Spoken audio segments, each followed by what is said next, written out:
Hi there, it's Lizard from Isurus, and today we're looking at a compressor pedal by Marshall called the Edward or the ED-1, or the Compressor. It seems to have about 3 different names, but there we go.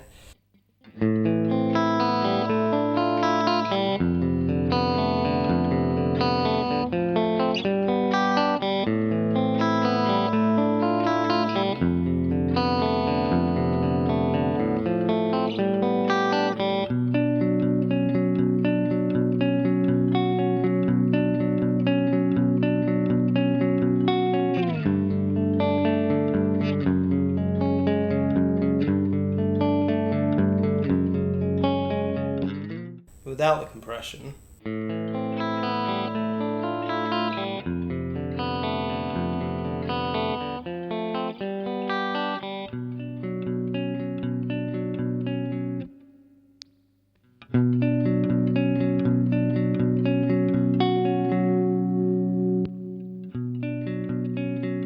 it's kind of adding a little bit of volume, but as well it's sort of really pulling every note to a similar sort of level, so every note kind of pops through nicely and it sort of adds clarity.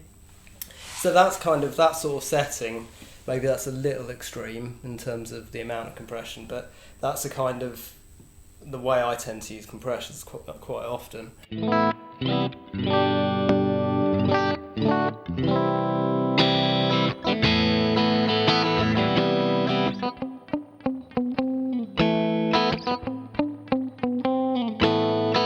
And if I play that without the compression,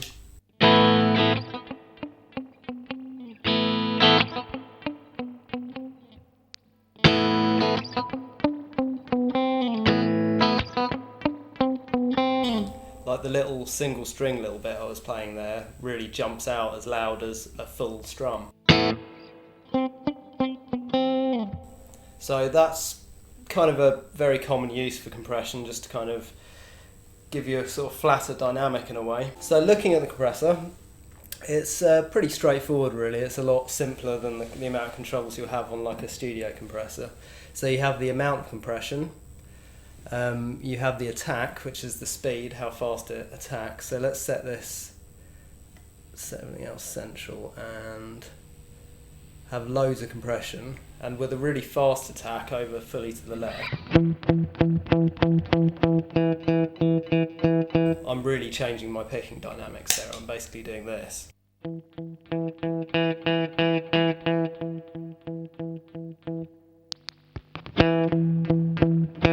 can hear it really sucking in on the hard hit.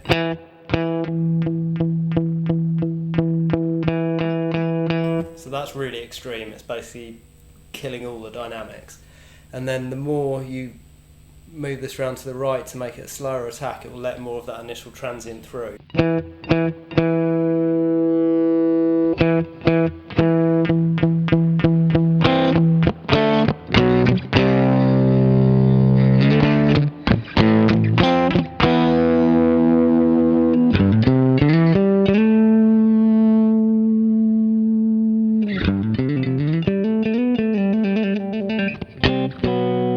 Whereas over to the left you pretty much don't have a transient, it's all kind of kept at the same level.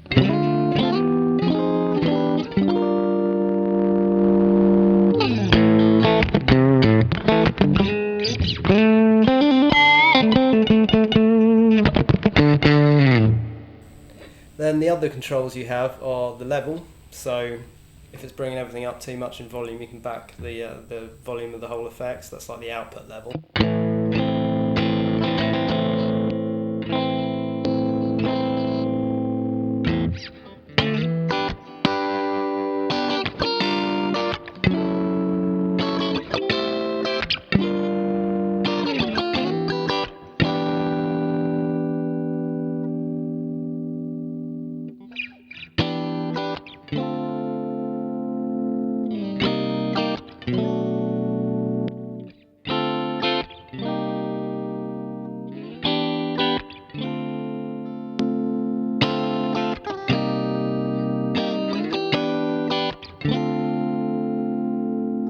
I always find compression can with some settings, it can make it sound that little bit more hi-fi, but also it has sort of detrimental effects where it kind of it sucks out all that attack really, so it kind of can make it sound very unnatural. So it's horses for courses. It's kind of what fits with the type of thing or the style of thing that you're playing. And then the last thing we have on this is what they call emphasis, which goes high and low. And this basically, if you have it on the high emphasis, then it's going to not compress the high frequencies as much, so it'll let them be more dynamic. And whereas you turn it fully to the right, then it's going to let the low frequencies come through and not compress them as much, so the highs will be compressed and the lows won't be as much. I'll move this, keep the attack fairly central, but I'll give quite a lot of compression, and I'll just play around with this emphasis thing whilst playing full chords, and you'll kind of see what I mean.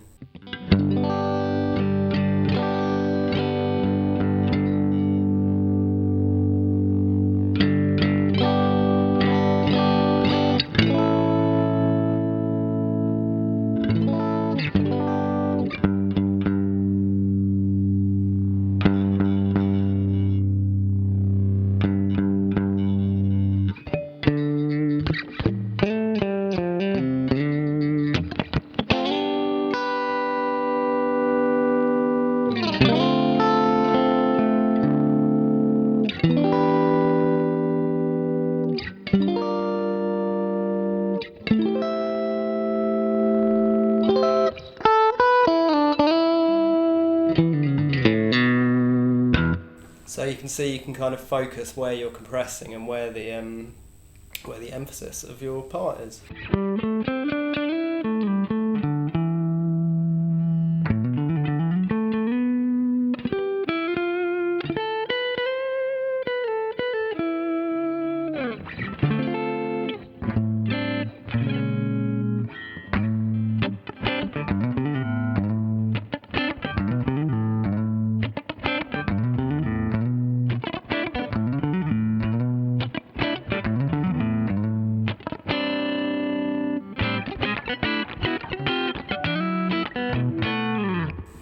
So that's kind of quite a warm sounding compression.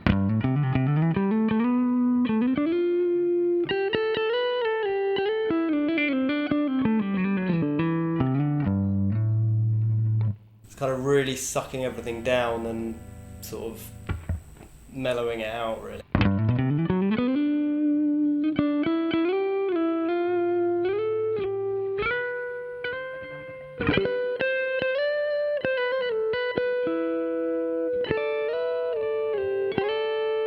So comparing that to the dry signal.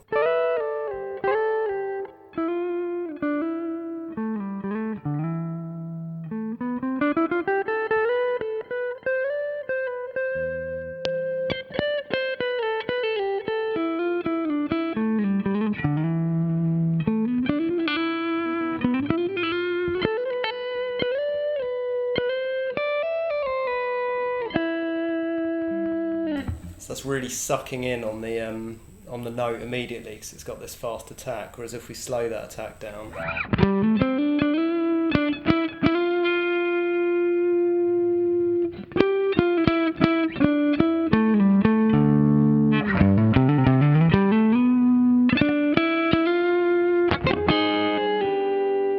so now I've set it to something more subtle.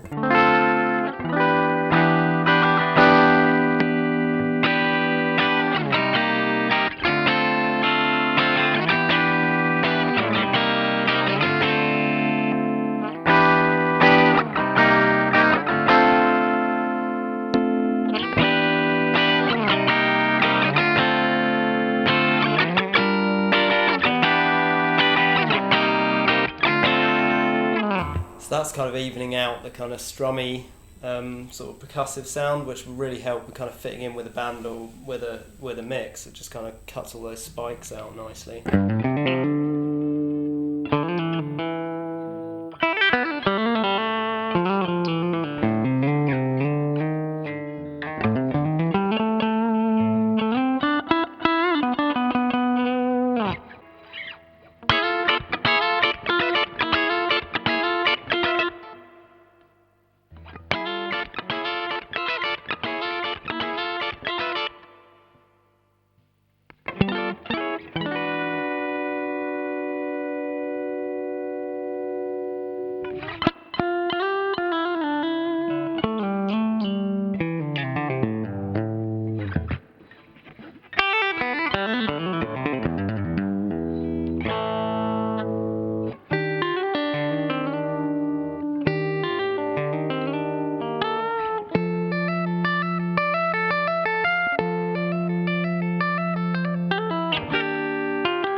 That's quite an extreme compression, but it's helping bring out all the little tappy bits. So yeah, I mean, it's a pretty good compressor. It's not one of the best I've ever seen, but it does cover quite a lot of ground. And if you want a compressor on your board, you know, something kind of quite simple and basic is kind of all you're going to get, really, unless you spend stupid amounts of money on really, really high end like pedal compressors and stuff. But often I tend to do the compression after the fact, like in the computer. But if you need something on your board, especially if you play like kind of country style or funk,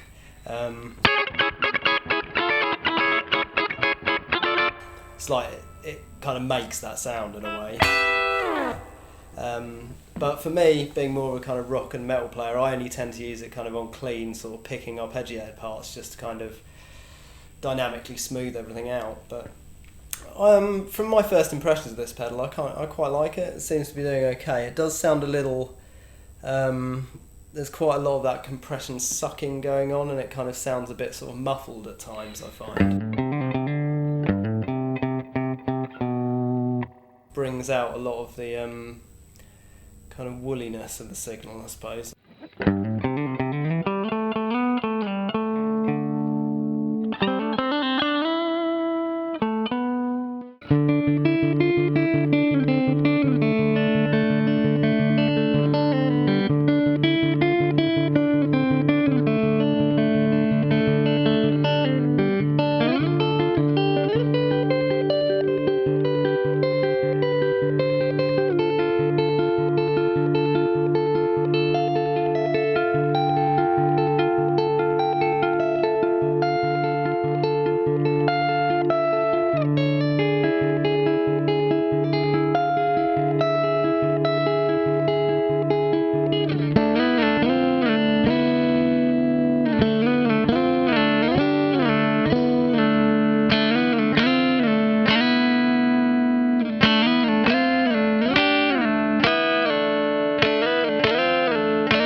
That was kind of a scrapped intro to one of our songs, but being the kind of finger picky,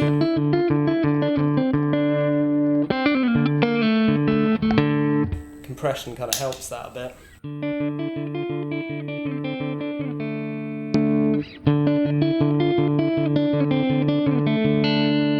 It makes it a lot stronger. So yeah, I hope you've enjoyed this little look at the Edward, the Marshall compressor. It's very good value for money, I think, because it is pretty cheap, really, because a lot of compressors are quite on the pricey side, and especially to get a really, really good one, you're talking like £300, £400, £500, really. So this covers a lot of ground for not a lot of money. So I hope you enjoyed that, and see you soon with more demos and reviews and stuff. So subscribe, like, and all that stuff. Thanks a lot.